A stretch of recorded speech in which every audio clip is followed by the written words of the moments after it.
ரொம்ப மகிழ்ச்சியாக இருக்குது. அதுவும் 21 வருஷத்துக்கு அப்புறம் ரீரிலீஸ் ஆகுது.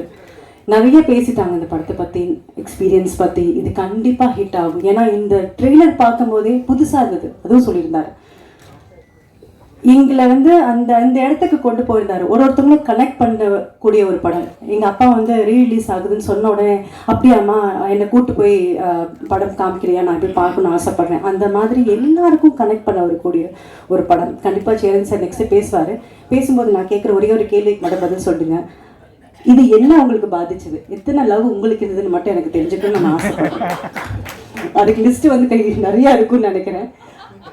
அதே மாதிரி நிறைய விஷயம் இந்த படம் எனக்கு சொல்லி கொடுத்தது. இந்த படம் பண்ணும்போது நிறைய மன அழுத்தம், மன உடைச்சல் எனக்கு பர்சனலாக இருந்தது.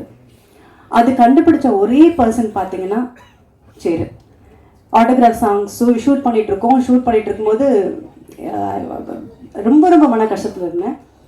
யாருக்குமே தெரியாது. நான் வெளியே ரொம்ப சிரிச்சிட்டு இருப்பேன், யாருக்குமே தெரியாது. நான் வந்து லைட் பண்ணிகிட்டு இருக்காங்க இந்த ஒவ்வொரு புக்லையும். அப்போது கார்னரில் உட்காந்துருந்தேன். உட்காந்தோடனே அப்போ அவருக்கு என்ன தோணுச்சுன்னு தெரியல, பக்கத்தில் வந்து உட்காந்தாரு. என்ன பிரச்சனை உனக்கு அப்படின்னு கேட்டார். இல்லைப்பா ஒன்றும் இல்லைப்பா. இல்லை ஏதோ ஒரு பிரச்சனையில் இருக்குன்னு எனக்கு தெரியும், எல்லாம் சரியாகும் ஓகே அப்படின்னு சொல்லி அன்னைக்கு ஃப்ரெண்ட்ஷிப் ஆனது தான் இந்த ஃப்ரெண்ட்ஷிப் வந்து 21 வருஷமாக அவ்வளோ பெஸ்ட் ஃப்ரெண்டுன்னு சொல்ல முடியும். இந்த இண்டஸ்ட்ரியில் நான் வந்து மார்த்துட்டு சொல்லிக்க முடியும். என்னோட dear best well-wisher and best friend யாருன்னு கேட்டால் நான் சேதுன்னு சொல்ல முடியும். எல்லாரும் கேட்பாங்க, ஒரு ஆணும் பெண்ணும் வந்து ஃப்ரெண்ட்ஸாக இருக்க முடியுமா அப்படின்னு அப்போவே கேட்டாங்க என்கிட்ட. இந்த படம் பார்த்துட்டு ஒருத்தருக்கும் மீட் பண்ணும் போதெல்லாம் இருக்க முடியுமா அப்படின்னு கேட்டாங்க. நாங்கள் ப்ரூவ் பண்ணிகிட்ருக்கோம். என்னோட டியர் ஃப்ரெண்ட் சரிப்பா, நீங்கள் கண்டிப்பாக இந்த படம் உங்களுக்காக வெற்றி அடையணும்னு ஆசைப்படுறேன். ஏன்னா இந்த படத்துக்காக அவ்வளோ உழைச்சிருக்காரு, எல்லாருமே சொல்லியிருக்காங்க. அவ்வளோ கஷ்டப்பட்டிருக்காரு. ரிலீஸ் ஆகணுக்காக எனக்கு தெரியும் அவர் எவ்வளோ கஷ்டப்பட்டிருக்காருன்னு. அதை ரிலீஸ் பண்ணதுக்கப்புறம் அவருக்கு வந்து அந்த அந்த சந்தோஷம், அந்த வெற்றி அடைஞ்சதுக்கப்புறம் எங்கள் எல்லாருக்கும் வந்து அந்த வெற்றி அவருக்கு கிடைச்சதுதான் எங்களுக்கு சந்தோஷம் இருந்தது. ஏன்னா அவ்வளோ கஷ்டப்பட்டவர் அந்த படத்துக்காக.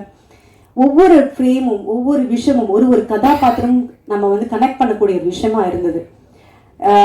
எனக்கு பிடிச்சமான ஒரு படம், நான் நடிச்சதுலேயே எந்த படம் எனக்கு ரொம்ப பிடிக்கும்னு கேட்டிங்கன்னா ஆட்டோகிராஃப் சொல்வேன். கண்டிப்பாக ஒவ்வொரு பூக்குலையுமே சாங் நான் கண்டிப்பாக காமிக்கணும்னு ஆசைப்படுவேன். ஒரு சாங்கில் எனக்கு எவ்வளோ எக்ஸ்பிரஷன் சொல்லி கொடுத்துருக்காருன்னா அது அந்த எக்ஸ்பீரியன்ஸ் எனக்கு போதும். ஒரு இதில் வந்து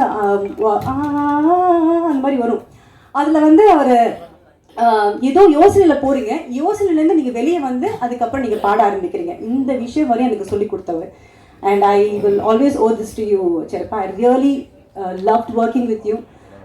இன்ஃபேக்ட் இந்த செகண்ட் பார்ட் பண்ணணும்னு நினைக்கும் போதோ இல்லை பிரிவும் சந்திப்பும் பண்ணணும்னு நினைக்கும் போதோ நம்ம ஃப்ரெண்ட்ஸ் தானே, எப்படி ஹஸ்பண்ட் ஒய்ஃபும் நடிக்கிறது அப்படின்னு கேட்டார். அவருக்கு அந்த ஒரு டவுட் இருந்தது. பட் அதை மீறி ஒரு நல்ல படங்கள் நாங்கள் பண்ண முடிஞ்சது. அண்ட் கண்டிப்பாக இந்த ரீரிலீஸ் ஒரு பெரிய வெற்றி அடையும். எனக்கு எல்லாருமே வந்து இப்போ நிறைய லவ் வந்துருச்சு. ஜென்சி லவ் வந்து வித்தியாசமாக லவ் பண்ணுறாங்க. ஆனால் லவ்னா இதுதான் அப்படின்றது காமிச்சிருக்காரு. கண்டிப்பாக எல்லாருக்கும் பிடிக்கும் நம்பர் திருப்பியும். தேங்க்யூ.